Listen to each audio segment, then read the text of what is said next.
40 years ago, the global economy was forever changed. When people remember then-President Richard Nixon, most think of the Watergate scandal and the subsequent collapse of his political career. That may be the case now, but history may remember him quite differently 50 years from now. Our bet is that he will one day be remembered best as the man who took the world off the gold standard and started the greatest pyramid scheme in recorded history. The year was 1971. The Vietnam War was sapping American resources. Inflation was at a 20-year high, and Nixon was facing a tough bid for re-election. Nixon was elected on a platform based mostly on his foreign policy agenda. Though he himself was known to have little interest in the domestic agenda, he did realize that voters tend to consult their checkbooks before showing up at the polls. With inflation at over 4.7%, Nixon knew action was needed to gain control of prices for the sake of near-term economic growth and his own re-election. In early August, the president met with his team of economic advisors at Camp David. On August 15, 1971, he announced temporary wage and price controls and ended convertibility of the U.S. dollar into gold. Inflation subsided for a time. Nixon won re-election, and the world's economy would never be the same.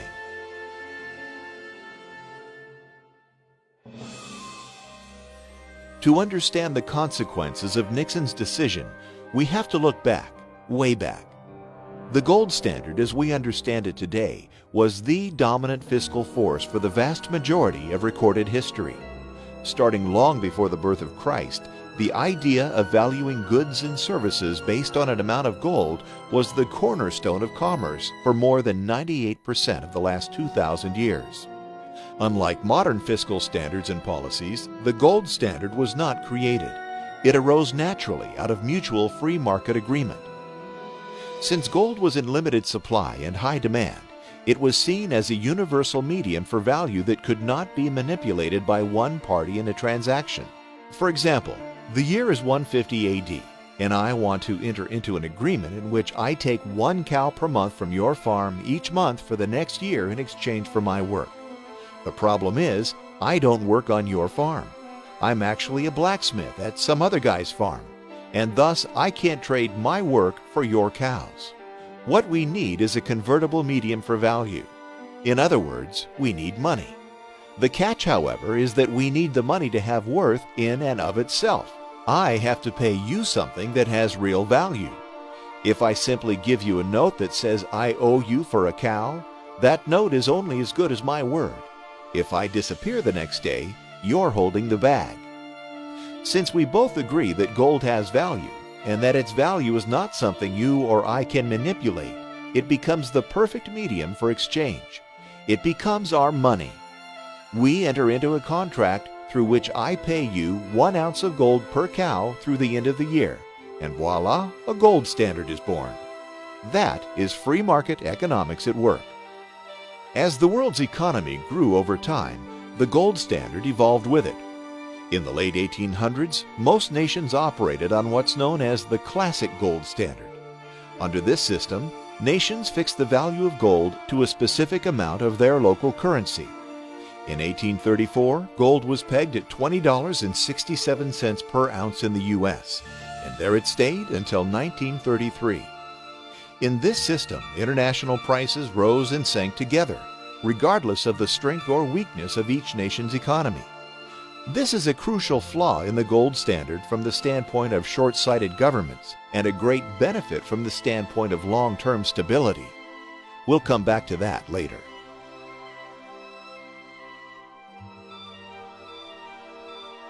Though the consequences of the classic gold standard were complex, it basically worked on the premise that currencies shouldn't really change in value relative to each other. Instead, it held that weaker economies should accumulate less wealth and stronger ones more. Today, currencies change in value relative to each other based on the strength of each nation's economy. This makes wealth relative, which under the gold standard it is not. The significance of this important difference will become more obvious as we continue on. During the classic gold standard period, the balance between imports and exports from country to country was maintained through what's called the price-specie flow mechanism. That's economists speak for when our economy is booming, gold flows to us. When it's weak, gold flows away. Here's an example. Imagine we create some great new American product that everyone in the world wants to buy. Our economy is booming, and there are more goods and services being produced and made available to consumers. Since the value of the dollar is fixed to gold, we can't create more dollars without having more gold. As supply of goods increases and the number of dollars to buy them is unchanged, the price of those goods goes down. It's simple supply and demand. As prices here at home come down, people overseas want to buy our cheap goods. Thus, our exports increase. As our exports to other nations increase, they send us money, which under the classic standard is the same as gold. Thus, America sees an inflow of gold. As the amount of gold we hold increases, so does our money supply, and prices begin to increase as a result. Likewise, when our economy slows and prices at home increase, we buy more from overseas, and our imports increase relative to our exports. In sum, it looks like this. Economic growth leads to more availability of goods, which leads to prices falling. Falling prices leads to exports increasing, which leads to gold flowing in. Gold flowing in leads to higher money supply, which leads to prices rising, which equals equilibrium. Or economic recession leads to less availability of goods, which leads to prices rising. Rising prices leads to imports increasing, which leads to gold flowing out to other nations. Gold flowing out leads to lower money supply, which leads to prices falling. And that equals equilibrium. In the end, what the gold standard did was create long-term price stability. Local economic growth created falling prices, which were then brought back up again by an inflow of gold. The problem, of course, is that governments don't have the ability to control how quickly and how smoothly the process works. The gold standard, for all its simplicity and stability, does not necessarily fit the time frame of electoral cycles and short-term political goals.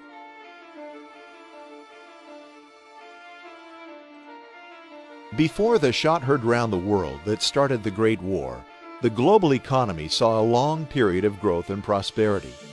That all changed quite quickly as World War I began to drain economic resources throughout the developed world. Nations faced with rising expenditures and a lack of tax revenue suspended their currency's convertibility to gold. Many saw extremely high inflation during war years and went back on the gold standard in 1925, attempting to curb rising prices.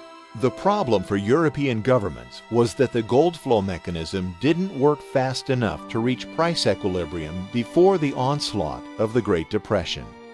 As the global economy faltered in the early 1930s, governments around the world began to realize that they wanted to increase the money supply in order to drive down interest rates and spur economic growth. The idea was that if only money were cheaper to come by, it would encourage investment and growth through inexpensive borrowing. With a fixed money supply as a feature of the gold standard, central banks had little power to lower interest rates in attempts to create short-term growth. The UK was the first to leave the gold standard in 1931, and much of the world soon followed. There was one saving grace, however. The United States, the issuer of the US dollar, maintained its convertibility to gold.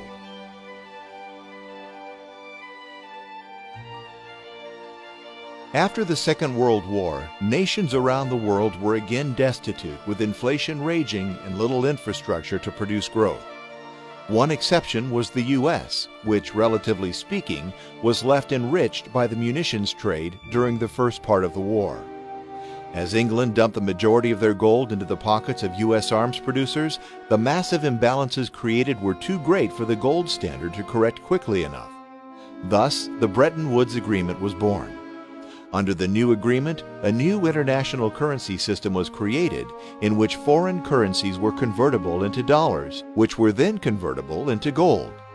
This enabled nations to create flexible fiscal policy and manipulate interest rates to spur growth, while the US dollar anchored the system with its gold convertibility. As time passed, the US dollar became the world's reserve currency. This happened partially because of the strength of the US economy and partially because of the dollar's convertibility to gold. Foreign governments began to buy and hold US dollars instead of gold as a main storage for wealth. At the time, it didn't matter because the dollar was, quite literally, as good as gold. The rest of the world prospered because central banks could artificially stimulate local economies and fan the fires of economic growth. The U.S. prospered because, as the issuer of the world's reserve currency, we could borrow money at almost no cost from the rest of the world. As everyone wanted to hold our dollars in treasury debt, it was as if the world had handed Uncle Sam a credit card with no borrowing limit and basically no interest rate. In the end, money, which used to be in limited supply, was now virtually free for the entire world. The linchpin that held it all together was the simple fact that everyone knew the US dollar could be traded in for a fixed amount of gold at any time. Then came the Vietnam War and our old friend, Dick Nixon.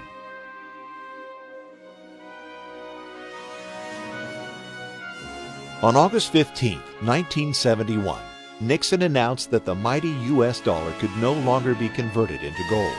One would think that the whole global economy would have collapsed overnight when people realized that their local currency was no longer backed by anything other than a government's word that it had value. It didn't, at least not overnight. There was global price instability and inflation through the rest of the decade, and gold appreciated more than 2,500% in less than 10 years. Even so, the global system didn't collapse, but it did slowly and unmistakably begin to change. Since none of the world's currencies have been backed by gold over the last 40 years, they have all depreciated in value significantly. The last 4 decades have, by all accounts, been the most intensely inflationary period in recorded history. Even the dollar, which has fared better than most, has lost over 80% of its value since 1971. The catch, however, is that governments have been able to artificially create economic growth such that it has, for the most part, kept up with inflationary pressures. In other words, when economies falter, governments are free to print money to prop them back up. At first glance, one might say, so where's the problem? If economic growth is strong enough that people earn more money as prices go up, what's wrong with that? We've fixed the short-term price instability that the gold standard brought, and balance is now reached through government intervention in the currency markets. Though it's an oversimplification, that's exactly what happened. At least, that's what happened until very recently.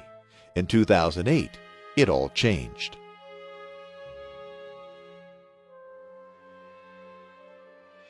The problem with the new system of inflation and artificial growth is that it discourages saving and encourages borrowing. Think about it. If you know your dollars are going to be worth less tomorrow than they are today, why save them? Buy what you want because you know you'll be able to buy less tomorrow with the same dollars. Better yet, why not borrow money now to buy even more? If your dollars are going down in value, your wages increasing, and prices are on the rise, it makes sense to borrow money today. When you borrow, you'll buy goods at today's low price. When the price increases, the dollars you borrowed will be worth less, and it will take you less work to pay them back, right? Doesn't that sound like what happened with the mortgage industry here in the U.S.? The only problem with this system is that it makes it nearly impossible to save money. Now, instead, you have to invest and earn returns to keep up with the falling value of money.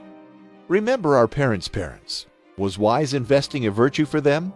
Maybe, but it was probably not nearly as important as saving money.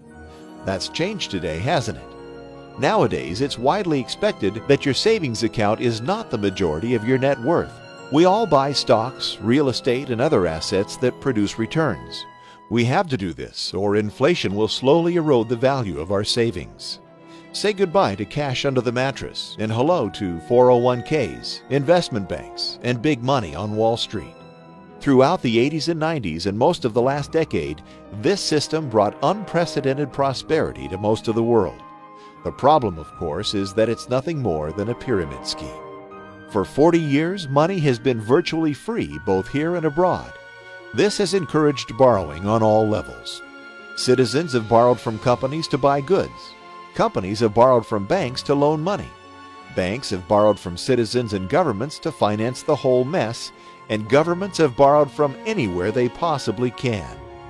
The whole thing works because of the world's confidence in the U.S. economy and our government's ability to make good on our debts and prop up the world's reserve currency.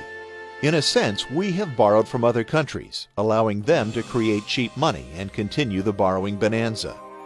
That's all fine and dandy until someone stops believing in the system, or rather, stops believing in the dollar.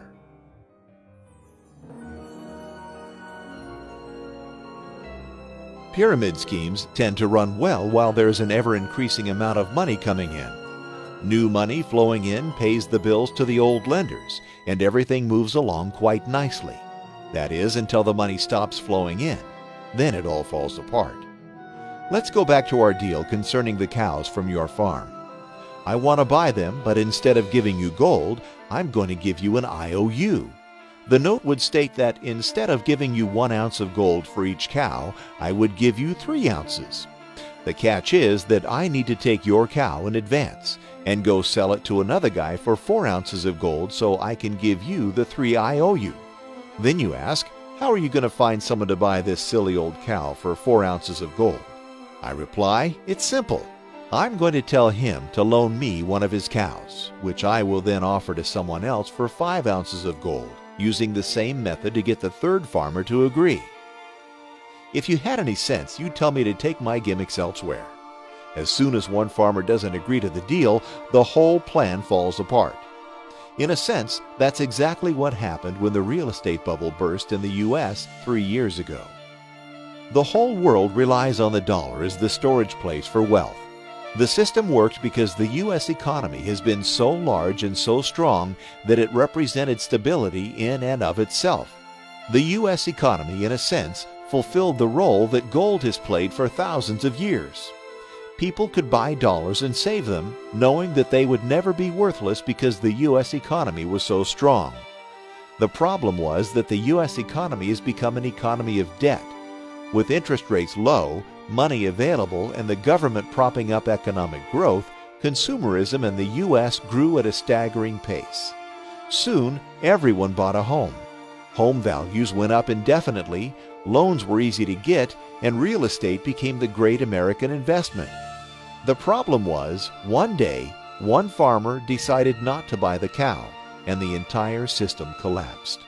Investors stopped buying mortgage-backed securities. The money stopped flowing and the pyramid came down.